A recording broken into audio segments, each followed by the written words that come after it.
pigana vita, wametoka vitani, wamekuwa wameelewa nini maana ya kunena kwa lugha.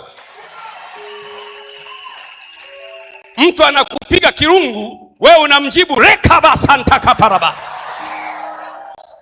Anawaza huyu mtu ni wa namna gani? Kwa sababu Petro mwanafunzi wa Yesu, yeye alisulubishwa kichwa chini miguu juu, kwa sababu amekataa kumkana Yesu.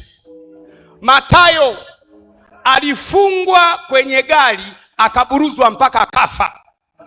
Hao ni wanafunzi wa Yesu. Bartholomayo alichunwa kwa ngozi, akachunwa ngozi katoka mpaka akafa.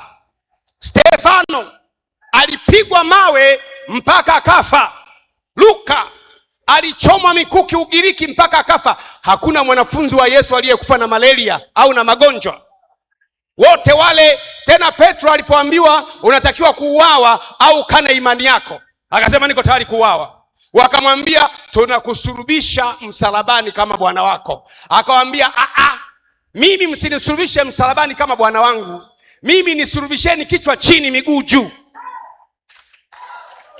Majabali ya imani hayo, majabali ya imani hayo, majabali ya imani hayo. Si kumwamini tu, ila hata kuteswa kwa ajili yake. Unanielewa Unanielewa Wanafunzi wa Yesu wote waliuawa. Yohana unayemwona huyu aliyeandika kitabu cha Ufunuo, yeye alichukuliwa akawekwa kwenye mafuta yaliyochemshwa. Yaani mafuta yanachemshwa, na alikuwa anaegama kwenye kifua cha Yesu, wakamweka ndani ya mafuta yaliyochemshwa. Lakini wakati ule alikuwa hajaandika kitabu cha Ufunuo. Wakachemsha mafuta, wakamweka ndani, wakafunika, yakatokota. Wakajua tumeshamkaanga mtume. Walipofungua hivi kifuniko, Yohana akatoka akawaambia, ndugu zangu pendaneni, kwa maana upendo watoka kwa Bwana. Wakasema chemsha tena. Wakachemsha na kuchemsha na kuchemsha. Anapofungua anaibuka anawaambia, ndugu zangu pendaneni, kwa maana upendo watoka kwa Bwana. Asiyempenda ndugu yake ni muuaji, nami namwambia hakuna muuaji aliye na sehemu katika ufalme wa Mungu. Wakasema huyu jamaa peleka kwenye kisiwa cha Patmo. Mimi nimewahi kufika kisiwa cha Patmo, sio kwenye ulimwengu wa roho. Kisiwa cha Patmo kiko kwenye nchi ya Ugiriki. Nimeenda mpaka kwenye kisiwa cha Patmo, nikaona mahala alipopelekwa Yohana. Alikuwa ametolewa Uturuki, akaletwa kwenye kisiwa cha Patmo. Kisiwa cha Patmo kina mawe, ni miamba. Afe kule. Huyu kumchemsha imeshindikana, afe kwa kukosa chakula. Alipokuwa kwenye kisiwa cha Patmo ana njaa. Biblia inasema ndipo siku moja ya Jumapili alikuwa katika roho. Alipogeuka nyuma yake anatakiwa afe, amepelekwa ili afe. Kumbe amepelekwa kwenye appointment na Bwana. Yeyote anayetaka kukuangamiza anakusogeza karibu na Bwana kwa jina la Yesu.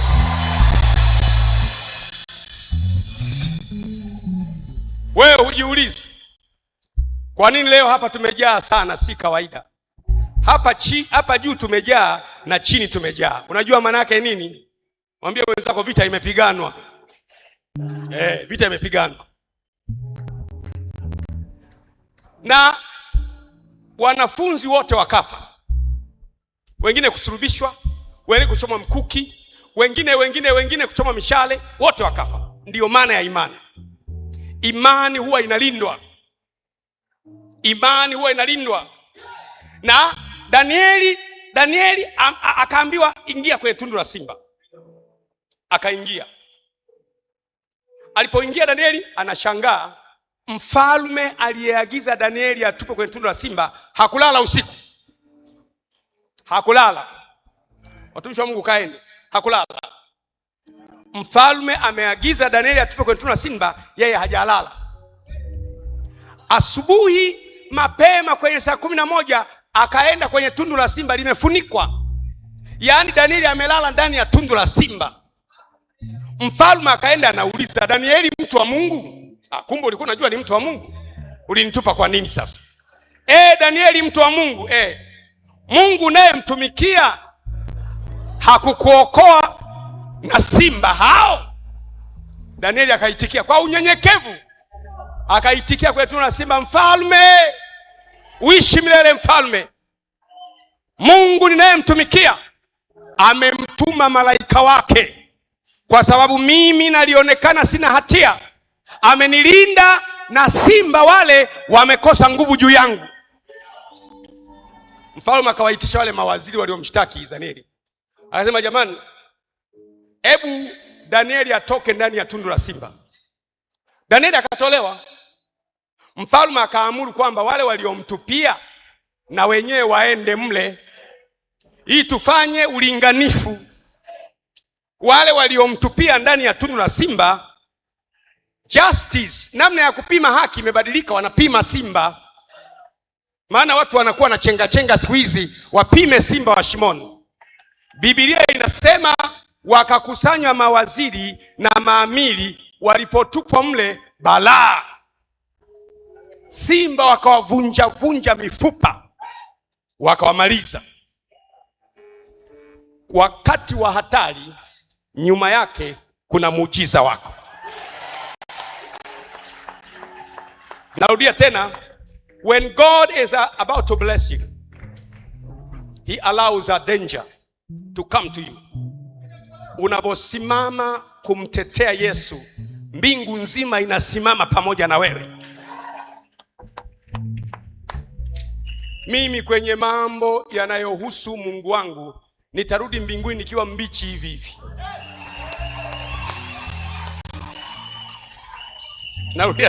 Narudia tena kama hujanielewa. In matters pertaining to my faith, nitarudi kwa Mungu. Ina miaka kama 40 nikiwa mzee. Sibadiliki, sijadiliani.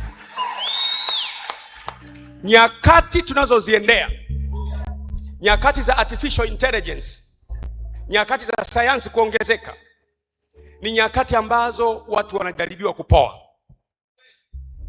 Usipoe. Kuhusiana na imani yako usijadiliane.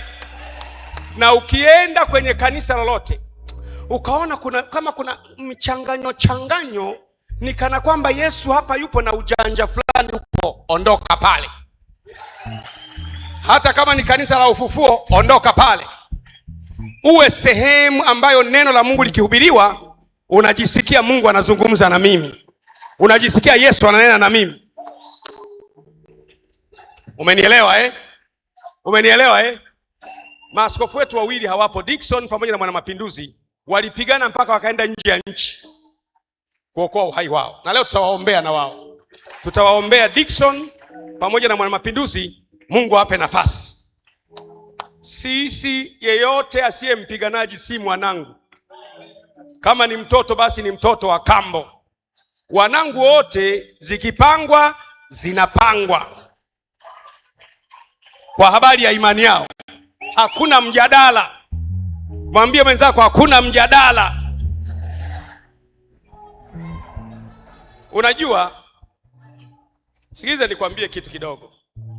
Wakristo tumefundishwa kwamba hata kama ukiliwa na simba, unaliwa na simba, we nyamaza tu, uliwe haraka haraka, uende mbinguni. Mimi siliwi na simba. Mimi na simba siliwi. Tumefundishwa si ni kondoo wa Bwana. Kondoo maana yake ni nini? Sikuliwa. Kondoo maana yake ni kondoo wa kuchinjwa. Unatulia unachinjwa. Mimi si kondoo wa Bwana. Mimi, unaniona mimi hivi, ndani yangu kuna simba wa kabila la Yuda. Pakifika kwenye mambo ya unyenyekevu, yale mambo ya unyenyekevu ya kusema asante, karibu, kuhurumia watu, ni kondoo. Kwenye kuhurumia watu, kuwasaidia, kutoa chokoza, ni kondoo. Ikifika kwenye vita, Bwana ni Bwana wa vita, Jehova ndilo jina lake.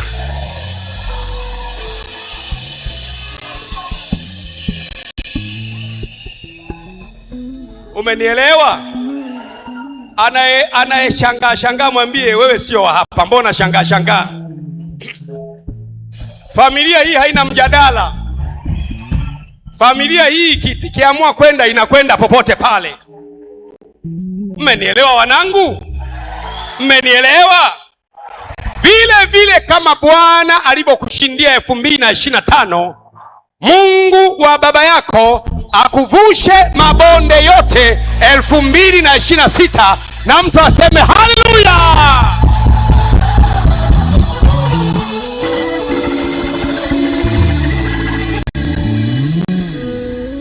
Msalaba ndio asili ya mema, nikatua mzigo pale, nina ushindi daima, stori na furahini papo. Kaa kidogo.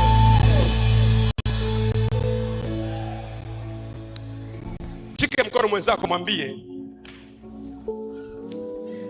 mwambie ushindi ulioupata 2025 kwa ngazi ya kanisa unahama 2026 utaupata kwa ngazi ya familia.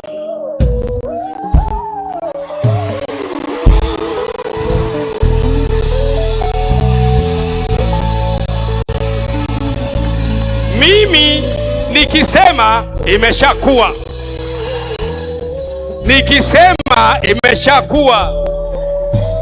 nikisema imeshakuwa. Ushindi ulioupata 2025 2026 utaupata tena kwa ngazi ya uchumi, na iwe hivyo katika jina la Yesu. Nimeamuru hivyo na iwe kwa jina la Yesu.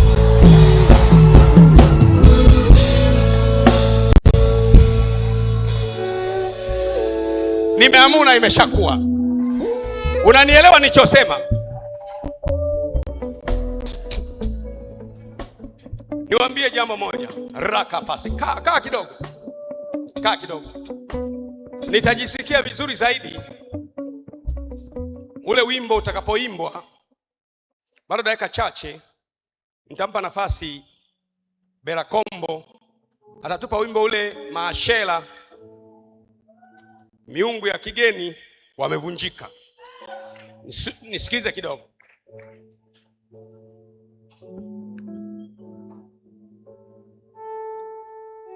Wewe unatakiwa uwe mtu fulani.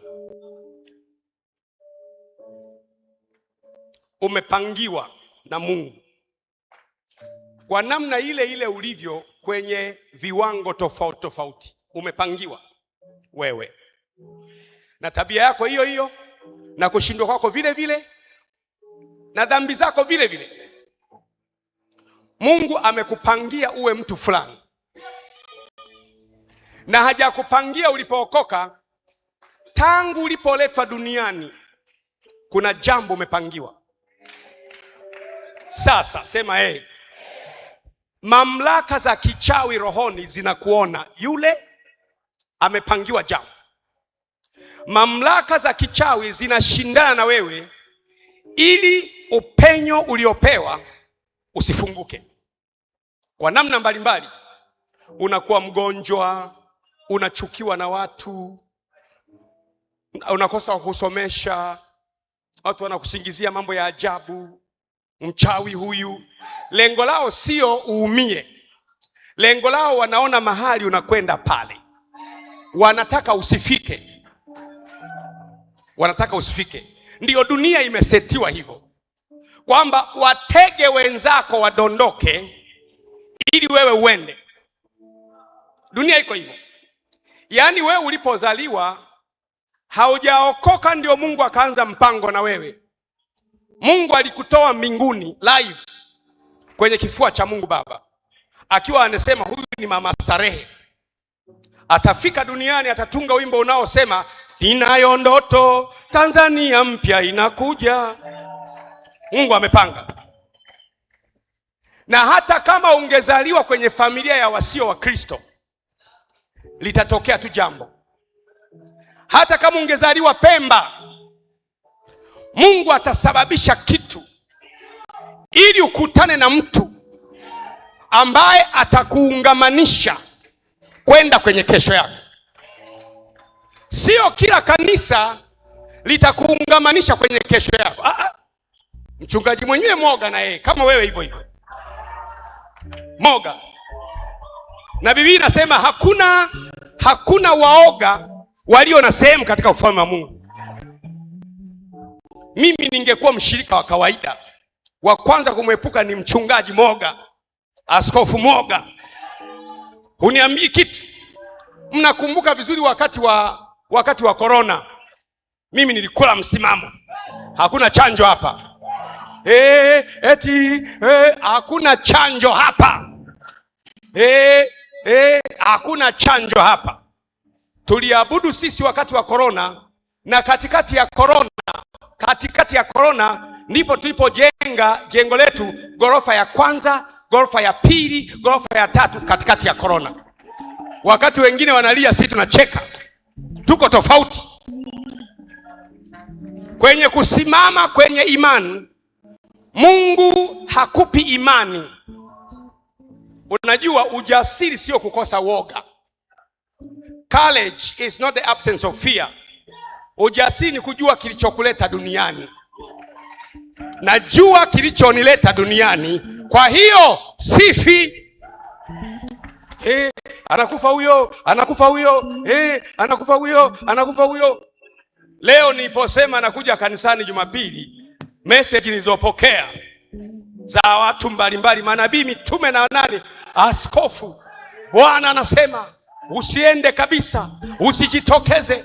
Bwana anasema, nikamwambia sikilizeni, yanipasa kukwea nyumbani mwa Bwana leo.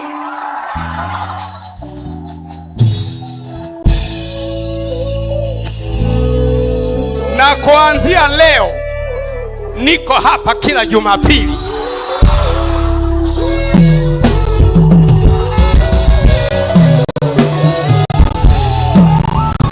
Ndio.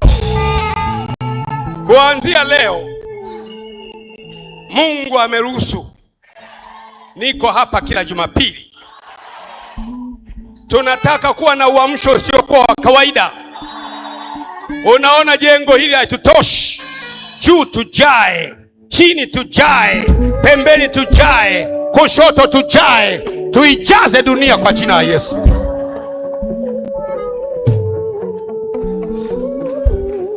Kama mwanangu,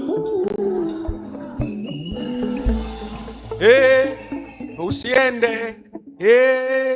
Shetani analo jambo. Sikiza nikwambie kitu. Ukiniona mimi naenda mahali, nifuate. Ni salama. Huwa nakwambia, ukiniona mimi nakwenda mahali, hata kama giza limetanda kiasi gani, ukiona jasusi yuko mbele wa mbinguni, jua ni salama. Radi zipo, mafuriko yapo, upepo upo, lakini namwamini Mungu, itakuwa vile vile kama nilipowaambia. Haya. Kwa hiyo hebu sema unapoletwa duniani unakuwa na kusudi. Wengine ni makusudi ya kisiasa, kwa sababu siasa asili yake ni Mungu. Mungu anataka wawepo watu wazuri, viongozi wazuri, ili watu wapate maji, watu wapate afya, watu walime. Kwa hiyo uongozi wa kisiasa ni mapenzi ya Mungu. Wengine Mungu amewaleta kwa ajili ya uongozi wa kiuchumi, wengine kwa ajili ya fedha, wengine kwa ajili ya uhandisi, kujenga madaraja, nao ni watumishi wa Mungu. Wengine ni madaktari, kutibu miili ya watu ili roho zikae ndani, na wao ni kazi ya Bwana. Wengine ni kukaanga chips, kulisha watu. Ukila chips za mama fulani ni tofauti na kula chips iliyokaangwa na Askofu Baraka, tofauti kabisa. Chips ikikaangwa na Askofu Baraka hainogi kama ilivyokaangwa na Jeni. Kwa hiyo kila mtu ana wito wake ulioitwa, hatufanani. Mwingine unapoitwa wito wako unaanza mpaka unapofika mahala fulani inakuwa ndio turning point. Unakuwa ni mtu wa kawaida tu, una magumu, una shida, una mizigo, huna chakula, huna kodi ya nyumba, huna pakulala, huna mume, huna watoto, yani uko wewe kama wewe. Na unawaza kwamba mimi nitapata mume, nitapata mchumba, nitapata watoto. Sikiliza mwanangu, hakuna kusudi la Mungu alilolipanga kwako analoweza kuliahirisha au kuligeuza kwa sababu watu wamekusikizia jambo. Makusudi ya Mungu hayageuki. Hata kama dunia yote ingekugeuka, alilopanga Mungu kwa ajili yako liko pale pale.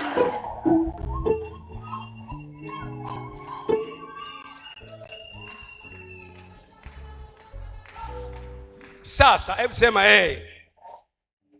kwa nini unafikiri uko hapa? Uko hapa kwa sababu makusudi yangu mimi na wewe yanafanana.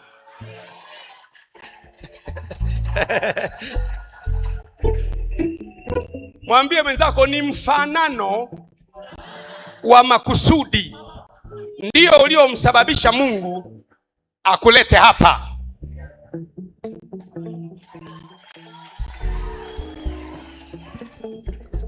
Kama unaona kwamba wanadamu wa hapa upiganaji wao si wa kawaida, si uwezi, haukuitiwa hapa, tafuta sehemu ambapo na kwenyewe pia ni watu wa Mungu wale wale na wenyewe wameitiwa jambo lingine. Hapa ni nginja nginja.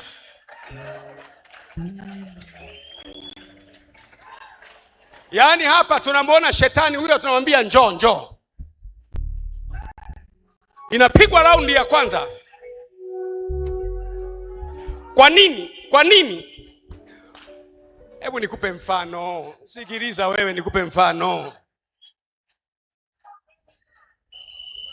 Wangapi wanataka kusikia?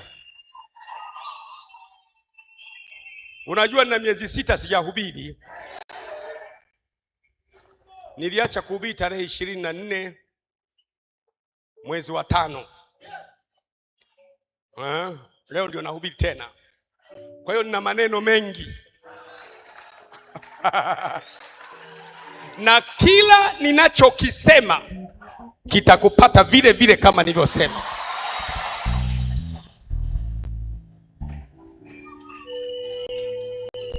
Mimi sijiiti mtume, sijiiti nabii, ila kila ninachokwambia utakiishi. Takiishi. Ni kama leo hivi nimekwambia ushindi ulioupata kwa ngazi ya kanisa 2025, 2026 utapata ushindi ule ule kwa ngazi ya uchumi wako kwa jina la Yesu.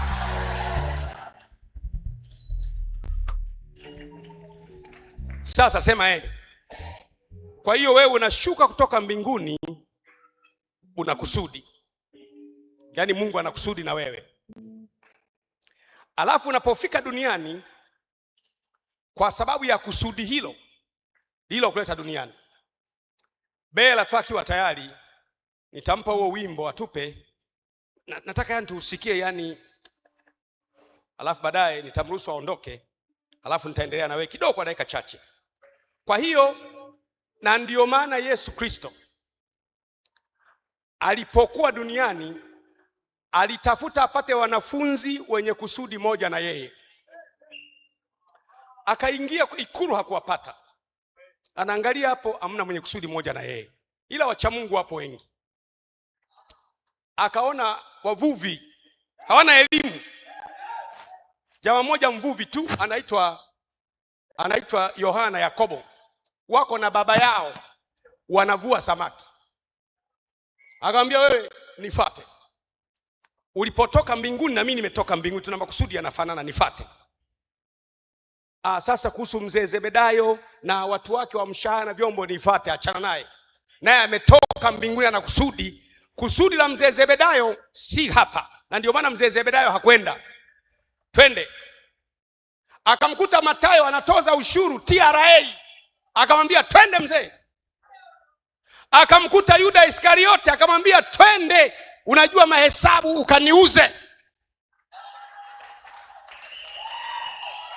Twende ukaniuze.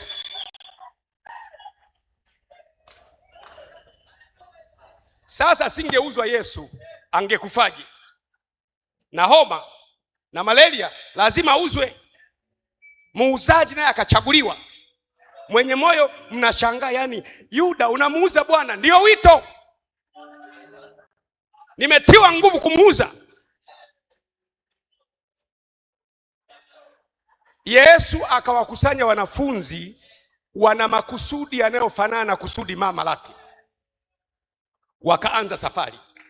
Na ndiyo maana baada ya Yuda Iskariote akafa, alichaguliwa mwanafunzi mmoja kiuchaguzi kuziba pengo. Jina lake anaitwa Matia. Umoni. Matia alishinda uchaguzi, akaishia hapa. Kwa nini? Hakuwa kati ya wale ambao Bwana aliwakusudia. Matokeo yake, nafasi yake ikaja kujazwa na mtume Paulo baadaye. Mtume Paulo na yeye akatokewa na Bwana Yesu akamchagua mwenyewe kama vile vile alivyowachagua wengine. Ni makusudi yanayofanana ya kiroho ndiyo yaliyotufunga wote kwa pamoja hapa, na hakuna mtu atakayekufa hapa kabla kusudi mama halijatimia mbele ya macho yake.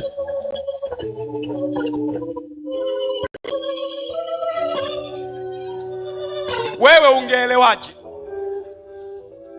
Miezi 6 kamili hatukusanyiki, lakini tumekusanyika, tuko wengi kuliko tulipoachana.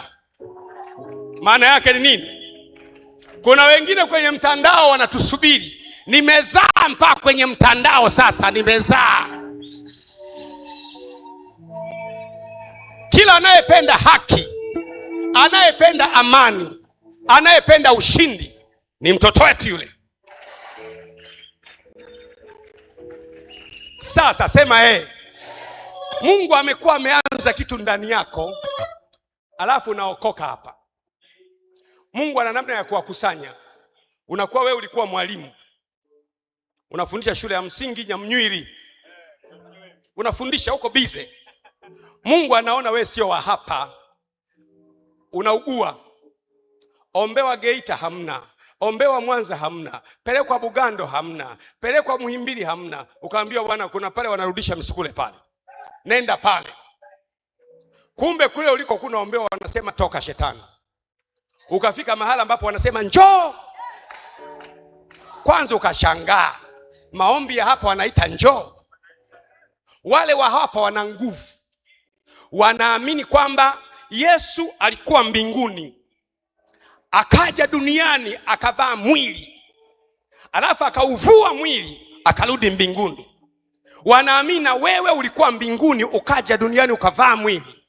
Unaweza kunyofolewa ndani ya mwili wako ukapelekwa sehemu na ukafanya kazi, na ndani ya mwili yakawekwa mazagazaga mengine. Sisi tuna uwezo wa kusema njoo, ingia ndani ya mwili wako, fanya kazi uliyoitiwa na Bwana.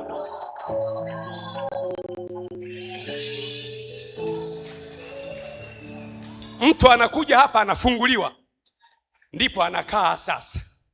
Sio kwamba hapa tunaomba kuliko wengine.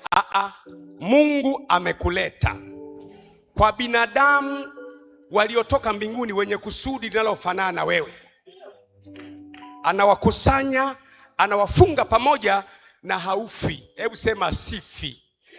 Mpaka kusudi mama lililonitoa mbinguni litimie, na likiisha kutimia nitamwambia Baba, kazi ulionituma nimeimaliza. Bila ya hapo huondoki. Na hakuna mtu wa kukuua. Shike mkono mwenzako, hakuna mtu wa kukuua kama kusudi lako halijaisha. hayupo, hayupo, hayupo, hayupo mpaka kusudi liishe. Hayupo, hayupo. Si mimi tu, na wewe. Kitu gani kinamfanya mtu afe? Ni kwamba lile kusudi ulioitiwa limeisha. Au wale watu ambao yuko sehemu ambao hata hajui kwa nini yuko pale, hajui kusudi lake, yuko tu mwamba wenye imara hata ndimi elfu elfu. Lazima ujiulize, kwa nini niko hapa? Kazi yangu ni nini? Kazi. Yesu alipowaita wanafunzi wake wenye kusudi linalofanana yeye, baadaye Yesu mwenyewe akafa msalabani, akaenda mbinguni. Alipokufa msalabani, kuna baadhi ya wanafunzi wakarudi kwenye shughuli yao ya uvuvi. Yesu akamtokea Petro, akamwambia, Petro, vipi? Unanipenda? Nakupenda, lisha kondoo zangu. Anavua samaki. Kwa hiyo ni jambo la kawaida mtu unashambuliwa mpaka unarudi nyuma kidogo, ni jambo la kawaida. Wewe sio wa kwanza. Ukisikia sauti na kuita Bwana, mimi amka. Na sisi Ufufuo na Uzima tuna mila. Hata kama ungeenda mbali mpaka pande za mwisho za nchi, ukisikia Baba na kuita, nenda kana kwamba hujawahi kwenda mbali. Tembea kwa mikono miwili. Sisi hatuna yale mambo kwamba ulikuwaga wapi? Ulikuwa mwizi. Hatukuulizi ulikula nini. Hatukuulizi ulikosea nini. Ni mapenzi ya Mungu mtu arudi kwa Bwana. Arudi kutoka mbali. Na kuanzia wiki ijayo tunaanza tena operation rudi nyumbani, Baba anakuita.